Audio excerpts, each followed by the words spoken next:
അങ്ങേറ്റ സൂക്ഷ്മതയോടുകൂടിയും ജാഗ്രതയോടുകൂടിയും ഒക്കെ കേരളത്തിൽ നടപ്പിലാക്കുന്ന ഒരു സംവിധാനമാണ് തെരഞ്ഞെടുപ്പ് എന്ന് പറയുന്നത്. ഈ തെരഞ്ഞെടുപ്പ് പ്രക്രിയയിൽ വെള്ളം ചേർത്തുകൊണ്ട് ജനാധിപത്യത്തെ അട്ടിമറിക്കാൻ ശ്രമിക്കുന്നേ എന്ന് പറഞ്ഞ് വലിയ വായില് തലേ ദിവസമൊക്കെ മാധ്യമങ്ങൾക്ക് മുമ്പിൽ നിന്ന് അലമുറയിട്ട് ഡ്രമാറ്റിക് ആയിട്ട് സംസാരിച്ച വ്യക്തി മറ്റാരും അല്ല, പേരാമ്പ്രയിലെ UDF സ്ഥാനാർത്ഥിയായിട്ടുള്ള ഫാത്തിമ തഹ്ലിയാണ്. ഫാത്തിമ തഹ്ലി ആരോപിക്കുന്നത് തന്നെയോ അല്ലെങ്കിൽ തങ്ങളുടെ രാഷ്ട്രീയ നേതൃത്വത്തെയോ ഒന്നും അറിയിക്കാതെ സ്ട്രോങ് റൂം തുറന്നു എന്നുള്ളതാണ് അവർ ഉന്നയിക്കുന്ന ആരോപണം. വളരെ ഗുരുതരമായിട്ടുള്ള ഒരു ആരോപണമാണത്. പക്ഷെ നിങ്ങൾ ചിന്തിക്കണം, ആ ഒരു സ്റ്റേറ്റ്മെന്റിനകത്ത് തന്നെ അവർ എത്രത്തോളം പച്ച കള്ളങ്ങൾ കുത്തി നിറച്ചിട്ടുണ്ട് എന്നുള്ളത്. സത്യം പറഞ്ഞാൽ അവിടെ സ്ട്രോങ് റൂം തുറക്കുകയല്ല ചെയ്തിട്ടുണ്ടായിരുന്നു. സ്ട്രോങ് റൂമിനോട് അഡ്ജസ്റ്റന്റ് ആയിട്ടുണ്ടായിരുന്നു മെറ്റീരിയൽ റൂമാണ് തുറന്നിട്ടുണ്ടായിരുന്നത്. യൂഷ്വലി മെറ്റീരിയൽ റൂം സ്റ്റോർ ചെയ്ത് സീൽ ചെയ്ത് വെക്കാത്തൊരു റൂമാണ്. ആ റൂമാണ് തുറക്കുന്നത്. പക്ഷെ ആ റൂം തുറക്കുന്നതിന് മുമ്പായിട്ട് രാവിലെ 8 മണിക്ക് മുമ്പായിട്ട് ഫാത്തിമ തഹ്ലിക്ക് വളരെ കൃത്യമായിട്ടുള്ള അറിവ് ലഭിച്ചിട്ടുണ്ട് അവിടെ മെറ്റീരിയൽ റൂം തുറക്കാൻ പോവുകയാണെന്നുള്ളത്. പിന്നെ എന്തിനാണ് അവർ ഈ വിവാദം ഉണ്ടാക്കുന്നത്? അന്ന് അവിടെ പ്രതിഷേധം ഉന്നയിച്ചിട്ടുണ്ടായിരുന്ന അവരുടെ ജില്ലാ നേതൃത്വത്തിലുള്ള KP പ്രവീൺ കുമാറും ജില്ലാ പ്രസിഡന്റ് KP പ്രവീൺ കുമാറും അതുപോലെ തന്നെ കോൺഗ്രസിന്റെ പ്രസിഡന്റ് പ്രവീൺ കുമാറും ജില്ലാ ലീഗ് നേതൃത്വത്തിലുള്ള MA റസാഖും ഒക്കെ പറയുന്നതിൽ കഴമ്പുണ്ട്. കാരണം അവരാ കാര്യം അറിഞ്ഞിട്ടില്ല. അവരാ കാര്യം ആരായിരുന്നു അറിയിക്കേണ്ടിയിരുന്നത്? അത് പേരാമ്പ്രയിലെ UDF സ്ഥാനാർത്ഥിയായിരുന്നു അറിയിക്കേണ്ടിയിരുന്നത്. പക്ഷെ UDF സ്ഥാനാർത്ഥി അങ്ങനെ ഒരു കാര്യം അറിയിക്കുകയും ചെയ്തിട്ടുണ്ടായിരുന്നില്ല. എന്നിട്ടും ഫാക്ടിനെ ട്രൂത്തിനെ അവർ ഡിസ്റ്റോർട്ട് ചെയ്യാണ് ചെയ്തിട്ടുണ്ടായിരുന്നത്. അവർ ഡിസ്റ്റോർട്ട് ചെയ്ത് വെക്കുന്നു. പക്ഷെ അതേസമയം തന്നെ നമ്മുടെ കയ്യിൽ രേഖകളുണ്ട്, തെളിവുകൾ വളരെ കൃത്യമായിട്ടുണ്ട്. ഇവർ ഇത്തരത്തിലുള്ള ഒരു പച്ചക്കള്ളം ആരോപണമായി ഉന്നയിച്ച് മിനിറ്റുകൾക്കുള്ളിൽ ആ രേഖകൾ പുറത്തു വരുന്നുണ്ട്. ആ മെറ്റീരിയൽ റൂം തുറന്നത് മുതൽ അടക്കുന്നത് വരെ താൻ അവിടെ ഉണ്ടായിരുന്നു എന്ന് പറയുന്ന ഒരു സത്യവാങ്മൂലത്തിൽ ആ ഒരു സാക്ഷ്യപത്രത്തിൽ ഒപ്പുവെച്ചിട്ടുള്ളത് ഒരു മിസ്റ്റർ ഷഹസാദ് ഉണ്ട്. ആ ഒപ്പുവെച്ച കൂട്ടത്തിൽ ഈ ഷഹസാദ് ആരാണെന്നുള്ളത് ഫാത്തിമ തഹ്ലിയ നിങ്ങളോട് പറഞ്ഞിട്ടുണ്ടോ? അല്ലെങ്കിൽ ലീഗ് നേതൃത്വമോ മാധ്യമങ്ങളോ പറഞ്ഞിട്ടുണ്ടോ? ഇല്ല. ഈ ഷഹസാദ് എന്ന് പറയുന്ന ആള് ഫാത്തിമ തഹ്ലിയുടെ സ്വന്തം ഭർത്താവാണ്. മാത്രമല്ല അവരുടെ ബൂത്ത് ഏജന്റും കൂടെ ആയിരുന്നു എന്നാണ് പറയുന്നത്. അപ്പൊ ഏജന്റും സ്ഥാനാർത്ഥിയും കൂടിയിട്ട് ഇത്തരത്തിലുള്ള ഒരു പൊറോട്ട് നാടകം നടത്തുന്നു. അർഹതപ്പെട്ട ആളുകളെ, തങ്ങളുടെ രാഷ്ട്രീയ നേതൃത്വത്തിലുള്ള മനുഷ്യരെ ഇത് അറിയിക്കാതെ അവരിലൊക്കെ തെറ്റിദ്ധാരണ ജനിപ്പിക്കുന്നു. എന്നിട്ട് അവിടെ വളരെ കൃത്യമായിട്ട് ഈ സത്യങ്ങളൊക്കെ മാനിപ്പുലേറ്റ് ചെയ്തുകൊണ്ടിട്ട് അവിടെ ഒരു വലിയ പ്രശ്നം സൃഷ്ടിക്കുന്നു.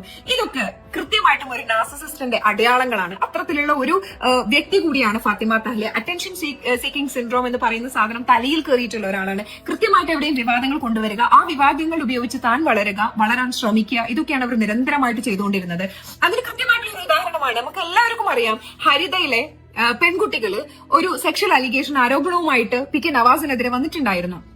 അപ്പൊ ആ ആരോപണവുമായിട്ട് അവർ ഉറച്ചു നിന്നിട്ട് അവർ ലീഗ് നേതൃത്വത്തിലേക്ക് വരുന്നു. ലീഗ് നേതൃത്വം സഗൗരവത്തോടു കൂടിയിട്ട് ഈ വിഷയത്തെ കാണുകയും അതിനെതിരെ നടപടിയെടുക്കാനുള്ള ശ്രമങ്ങൾ ആരംഭിക്കുകയൊക്കെ ചെയ്തിട്ടുണ്ട്. പിന്നെ ആ സംഭവം അങ്ങ് തേഞ്ഞു മാഞ്ഞു പോയി. ഇപ്പൊ ആരോപണ വിധേയനായിട്ടുള്ള വ്യക്തിയും ആരോപണം ഉന്നയിച്ച വ്യക്തിയും ഒക്കെ ഈ കഴിഞ്ഞ ഇലക്ഷനിൽ എന്താ പറയാ സ്ഥാനാർത്ഥികളാണ്. ഇതാണ് ലീഗ് എന്ന് പറയുന്നത്. ആ ലീഗിലെ സ്ഥാനാർത്ഥിത്വത്തിന് വേണ്ടിയിട്ട് ഇവർ നടത്തിയിട്ടുള്ള കരുനീക്കങ്ങൾ, ഈ കരുനീക്കങ്ങളെ കുറിച്ച് വളരെ കൃത്യമായിട്ട് ജനങ്ങൾക്ക് മുന്നറിയിപ്പ് നൽകിയിട്ടാണ് ഇവരുടെ വനിതാ ലീഗിന്റെ അഖിലേന്ത്യാ നേതൃത്വത്തിലുണ്ടായിരുന്ന നൂർബിന റഷീദ് പടിയിറങ്ങി പോകുന്നത്. അവർ കൃത്യമായിട്ട് അവരുടെ വാർത്താ സമ്മേളനത്തിൽ വീണ്ടും വീണ്ടും വീണ്ടും പറഞ്ഞ ഒരു പേര് എന്ന് പറയുന്നത് കുഞ്ഞാലിക്കുട്ടി സാഹിബാണ്. അതെ, കുഞ്ഞാലിക്കുട്ടി സാഹിബിനെ പോലെയുള്ള മതനിരപേക്ഷതയിൽ ഉറച്ചു നിന്നിട്ടുണ്ടായിരുന്ന മനുഷ്യന്മാര് ലീഗിലുണ്ടായിരുന്നു.